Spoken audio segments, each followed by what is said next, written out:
ಹೆಚ್ಚು ಬ್ಯಾಂಕ್ ಖಾತೆ ಹೊಂದಿರುವವರಿಗೆ RBIನಿಂದ ಹೊಸ ರೂಲ್ಸ್ ಜಾರಿ. ನಮಸ್ಕಾರ ಸ್ನೇಹಿತರೆ, ಉಪಯುಕ್ತ ಮಾಹಿತಿ ಚಾನಲ್ಗೆ ಸ್ವಾಗತ. ಇಂದಿನ ಆರ್ಥಿಕ ಪರಿಸ್ಥಿತಿಯಲ್ಲಿ ವ್ಯಕ್ತಿಗಳಲ್ಲಿ ಒಂದಕ್ಕಿಂತ ಹೆಚ್ಚು ಬ್ಯಾಂಕ್ ಖಾತೆಗಳನ್ನು ಹೊಂದಿರುವುದು ಸಾಮಾನ್ಯವಾಗಿದೆ. ಸಂಬಳ, ಠೇವಣಿ, ಸಾಲ ಪಾವತಿ, ಸರ್ಕಾರಿ ಸೌಲಭ್ಯಗಳು, ವ್ಯಾಪಾರ ವ್ಯವಹಾರಗಳು ಮುಂತಾದವುಗಳಿಗಾಗಿ ವಿಭಿನ್ನ ಖಾತೆಗಳು ಇರಬಹುದು. ಆದರೆ ಭಾರತೀಯ ರಿಸರ್ವ್ ಬ್ಯಾಂಕ್ ಹೊಸ ಮಾರ್ಗಸೂಚಿಗಳ ಪ್ರಕಾರ ಅನಗತ್ಯ ಖಾತೆಗಳನ್ನು ನಿರ್ವಹಿಸುವುದು ಹಣಕಾಸು ತೊಡಕುಗಳ ಜೊತೆಗೆ ಹೆಚ್ಚಿನ ವೆಚ್ಚವನ್ನು ತರಬಹುದು. ಹೆಚ್ಚುವರಿ ಬ್ಯಾಂಕ್ ಖಾತೆಗಳಿರುವುದರಿಂದ ಆಗುವ ತೊಂದರೆಗಳು. Problems of having additional bank accounts. ನಿಷ್ಕ್ರಿಯ ಖಾತೆಗಳ ದಂಡ ಮತ್ತು ಸೇವಾ ಶುಲ್ಕಗಳು. ದೀರ್ಘಕಾಲ ಬಳಕೆಯಾಗದ ಖಾತೆಗಳನ್ನು ನಿಷ್ಕ್ರಿಯ ಇನ್ಆಕ್ಟಿವ್ ಅಥವಾ ನಿರ್ಜೀವ ಖಾತೆ ಎಂದು ಪರಿಗಣಿಸಲಾಗುತ್ತದೆ. ಈ ರೀತಿಯ ಖಾತೆಗಳನ್ನು ನಿರ್ವಹಿಸಲು ಬ್ಯಾಂಕುಗಳು ಹೆಚ್ಚುವರಿ ಶುಲ್ಕ ವಿಧಿಸುತ್ತವೆ. ಇದು ಗ್ರಾಹಕರಿಗೆ ಆರ್ಥಿಕ ಹೊರೆ ಆಗಬಹುದು. ಕನಿಷ್ಠ ಬ್ಯಾಲೆನ್ಸ್ ಮತ್ತು ದಂಡ. ಹಲವಾರು ಬ್ಯಾಂಕುಗಳು ನಿಗದಿತ ಕನಿಷ್ಠ ಬ್ಯಾಲೆನ್ಸ್ನ ಅವಶ್ಯಕತೆಯನ್ನು ಹೊಂದಿವೆ. ಖಾತೆಯಲ್ಲಿ ಈ ನಿಯಮವನ್ನು ಮೀರಿ ಕನಿಷ್ಠ ಶ್ರೇಣಿಯ ಮೊತ್ತ ಉಳಿಯದಿದ್ದರೆ ನಿರ್ದಿಷ್ಟ ದಂಡ ವಿಧಿಸಲಾಗುತ್ತದೆ. ಹೆಚ್ಚಿನ ಖಾತೆಗಳನ್ನು ಹೊಂದಿರುವವರು ಈ ನಿಯಮವನ್ನು ಪಾಲಿಸಲು ವಿಫಲರಾದರೆ ಸಂಯೋಜಿತ ದಂಡ ಅವರ ಆರ್ಥಿಕ ಸ್ಥಿತಿಗೆ ಹಾನಿಕಾರಕವಾಗಬಹುದು. ನಿಷ್ಕ್ರಿಯ ಖಾತೆಗಳ ಪರಿಣಾಮಗಳು. ವೇತನ, ಠೇವಣಿಗಳು, ಸಾಲ ಪಾವತಿಗಳು, ಸರ್ಕಾರಿ ಸಬ್ಸಿಡಿ ಜಮಾ ನಿಷ್ಕ್ರಿಯ ಖಾತೆಗಳಿಂದ ಸಾಧ್ಯವಾಗುವುದಿಲ್ಲ.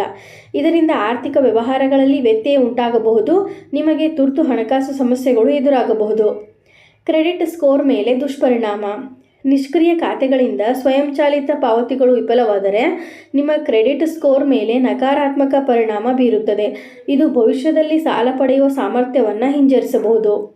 ನಿಮ್ಮ ಬ್ಯಾಂಕ್ ಖಾತೆಗಳನ್ನು ಸಮರ್ಥವಾಗಿ ನಿರ್ವಹಿಸಲು ಸಲಹೆಗಳು. Tips for managing your bank accounts efficiently. ಬಳಕೆಯಾಗದ ಖಾತೆಗಳನ್ನು ಮುಚ್ಚಿ. ನೀವು ಬಹಳ ಕಾಲ ಬಳಸದೇ ಇರುವ ಖಾತೆಯನ್ನು ತಕ್ಷಣವೇ ಮುಚ್ಚುವುದು ಉತ್ತಮ. ಈ ಪ್ರಕ್ರಿಯೆ ಸುಗಮವಾಗಿಸಲು ಖಾತೆ ಮುಚ್ಚುವ ಫಾರ್ಮ್ ಭರ್ತಿ ಮಾಡಿ, ಎಲ್ಲ ಬಾಕಿಗಳನ್ನು ತೆರವುಗೊಳಿಸಿ ಮತ್ತು ಅಧಿಕೃತ ದೃಢೀಕರಣವನ್ನು ಪಡೆದುಕೊಳ್ಳಿ. ನಿಮ್ಮ ಆರ್ಥಿಕ ಚಟುವಟಿಕೆಗಳಿಗೆ ಒಂದೇ ಬ್ಯಾಂಕ್ ಖಾತೆ ಆಯ್ಕೆ ಮಾಡಿ. ಸಂಬಳ, ಖರ್ಚು ಮತ್ತು ಉಳಿತಾಯವನ್ನು ಸರಾಗವಾಗಿ ನಿರ್ವಹಿಸಲು ಅವಶ್ಯಕವಾದ ಕೆಲವೇ ಖಾತೆಗಳನ್ನು ಉಳಿಸಿಕೊಳ್ಳಿ. ವಾಣಿಜ್ಯ ಮತ್ತು ವೈಯಕ್ತಿಕ ಖಾತೆಗಳನ್ನು ಪ್ರತ್ಯೇಕಿಸಿ, ಆದರೆ ಅಗತ್ಯವಿಲ್ಲದ ಹೆಚ್ಚುವರಿ ಖಾತೆಗಳನ್ನು ಮುಚ್ಚಿ.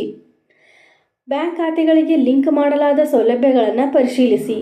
ಬ್ಯಾಂಕ್ ಖಾತೆಗಳನ್ನು ಸರ್ಕಾರಿ ಸೌಲಭ್ಯಗಳಿಗೆ ಲಿಂಕ್ ಮಾಡಿದ್ದರೆ ಆ ಖಾತೆಯ ಸ್ಥಿತಿ ಸಕ್ರಿಯವಾಗಿದೆಯೇ ಎಂಬುದನ್ನು ಖಚಿತಪಡಿಸಿಕೊಳ್ಳಿ. ಪಿಂಚಣಿ, PM ಕಿಸಾನ್, ಅನ್ನಭಾಗ್ಯ ಪಡೆಯುವವರು ಅಧಿಕೃತ ಬ್ಯಾಂಕ್ನಲ್ಲಿ ಖಾತೆ ಇರಿಸಿಕೊಂಡರೆ ಸುಲಭ. ಖಾತೆ ನಿರ್ವಹಣೆ ಶುಲ್ಕಗಳನ್ನು ನಿಯಂತ್ರಿಸಿ. ಅನಗತ್ಯ ಸೇವಾ ಶುಲ್ಕಗಳಿಗೆ ತುತ್ತಾಗದಂತೆ ನಿಮ್ಮ ಖಾತೆಗಳಿಗೆ ಸಂಬಂಧಿಸಿದ ಎಲ್ಲ ಲೇನ್ದೇನ್ಗಳನ್ನು ನಿಯಮಿತವಾಗಿ ಪರಿಶೀಲಿಸಿ. ಆಟೋ ಡೆಬಿಟ್, SMS ಸೇವಾ ಶುಲ್ಕ ಮುಂತಾದವುಗಳ ವಿವರವನ್ನು ಗಮನಿಸಿ. ಕೊನೆಯದಾಗಿ ಹೇಳೋದಾದರೆ, RBI ಮಾರ್ಗಸೂಚಿಗಳು ಗ್ರಾಹಕರ ಹಣಕಾಸು ಶಿಸ್ತನ್ನು ಉತ್ತೇಜಿಸುವ ಉದ್ದೇಶ ಹೊಂದಿದೆ. ಅನಗತ್ಯ ಬ್ಯಾಂಕ್ ಖಾತೆಗಳನ್ನು ಮುಚ್ಚುವುದು ಮತ್ತು ಜವಾಬ್ದಾರಿಯುತ ಹಣಕಾಸು ನಿರ್ವಹಣೆಯನ್ನು ಅನುಸರಿಸುವುದು ನಿಮ್ಮ ಆರ್ಥಿಕ ಭದ್ರತೆಯನ್ನು ಹೆಚ್ಚಿಸುತ್ತದೆ.